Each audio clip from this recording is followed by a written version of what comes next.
அனைவருக்கும் வணக்கம். மகாபாரதத்தில் ஆதி பருவம் பகுதி 5. மகாபாரதத்தை முழுமையாக நம்ம தெரிஞ்சுக்க போகிறோம். கதைகளை மேலும் கேட்குறதுக்கு நம்ம சேனலை சப்ஸ்கிரைப் பண்ணிடுங்க. வாங்க வீடியோக்குள்ளே போகலாம். தேரோட்டி கூறிய அனைத்தையும் கேட்ட தேவ விரதன், அதாவது பீஷ்மர், தேரோட்டியிடம் அந்த செம்படவர் தலைவன் இருக்கிற இடத்த அறிஞ்சு தன்னை அங்கே அழைச்சிட்டு போகுமாறு கூப்பிடுறான். தேரோட்டி செம்படவர் தலைவன்கிட்ட அழைத்துட்டு போகிறாங்க தேவவிரதனை. செம்படவர் தலைவன் தேவவிரதனை வரவேற்று அவனிடம், நானும் என் குடும்பமும் பாக்கியம் பெற்று உள்ளோம் என்றும் அரச குடும்பம் எங்கள் மீது அதிக அபிமானம் வச்சிருக்குதுன்னும் கூறினார். அதுக்கு தேவவிரதன், என் சிற்றன்னையை என் தந்தையாகிய அரசனிடம் அழைத்து செல்ல வந்திருக்கிறேன்னு சொல்கிறான். அதுக்கு செம்படவர் தலைவன், நிபந்தனைகளை நிறைவேற்றினால் நீங்கள் எதிர்பார்க்குற சிற்றனையை அழைச்சிட்டு போகலான்னு சொல்கிறான். நீங்கள் விதிக்கும் நிபந்தனையை நாங்கள் ஏற்றுக்கொள்கிறோன்னு தேவவிரதன் கூறுறான்.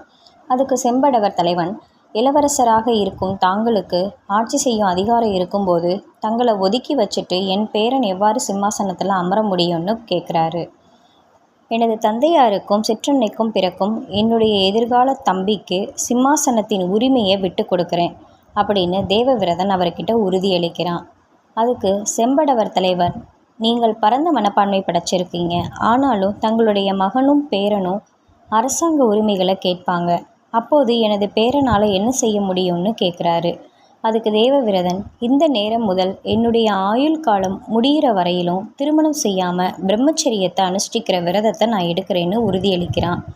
இந்த கடினமான விரதத்தை எடுக்கிறேன் என்று அவரிடம் கூறியபோது விண்ணுலகிலிருந்து தேவர்கள் அவர் மீது பூமாரி பொழிந்து பீஷ்மன் பீஷ்மன் என்று கர்ஜித்தார்கள். மானுடன் ஒருவன் கடினமான விரதம் எடுத்து அதை நிறைவேற்றுகிறான் என்பதே அதன் பதத்தினோட பொருள். அந்த நொடியிலிருந்து தேவவிரதன் பீஷ்மன்னு பெயர் பெற்றான். செம்படவர் தலைவனுடைய அனுமதியின் பேரில் பீஷ்மன் தன் சிற்றன்னைய சத்தியவதியை அரண்மனைக்கு அழைச்சிட்டு தன் தந்தையிடம் ஒப்படைக்கிறான். தன் மகன் செய்த செயற்கரிய செயலை சந்தனு மன்னன் கேள்விப்படுறான். தேவவிரதனை தவிர வேறு எந்த மனிதனும் இத்தகைய அரிய பெரிய தியாகத்தை செய்ய முடியாதுன்னு வியக்கிறான்.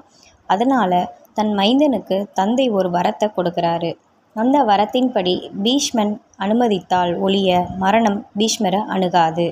சத்தியவானவள் உபரி சரவசு என்னும் வேந்தனுடைய மகள் என்பதையும் செம்படவன் அவருடைய வளர்ப்பு தந்தை என்பதையும் அந்த மன்னன் அறிகிறான். எனவே அவள் ஒரு சத்திரிய பெண் ஆகிறாள். எனவே வேத விதிப்படி வேந்தன் அவளை விவாகம் செய்து கொள்கிறான். திருமணம் செய்த சிறிது நாட்களில் சித்ராங்கதன் விசித்திர வீரியன் என்னும் பெயர் படைச்ச 2 மகன்களை சத்தியவதி பெத்தெடுக்கிறார். அதன் பிறகு சிறிது காலம் சந்தனு மன்னன் சிறிது காலத்தில் பரகதி அடைகிறான். தம்பிகளை காப்பாற்றும் பொறுப்பை பீஷ்மர் ஏற்றுக்கொள்கிறாரு. சித்ராங்கதனை பீஷ்மர் அரசனாக்குறாரு. அந்த பதவியை ஏற்ற சிறிது காலத்துக்குள்ள அவனை போலவே பெயர் பெற்ற சித்ராங்கதன் என்னும் பெயர் படைச்சிருந்த கந்தர்வன் ஒருவனால் சித்ராங்கதன் கொல்லப்படுறான். அதனால் ஆட்சி நடத்த அரசன் வேணும்னு இளைய சகோதரன் ஆகிய விசித்திர வீரியனை அரசனாக்குறாரு பீஷ்மன்.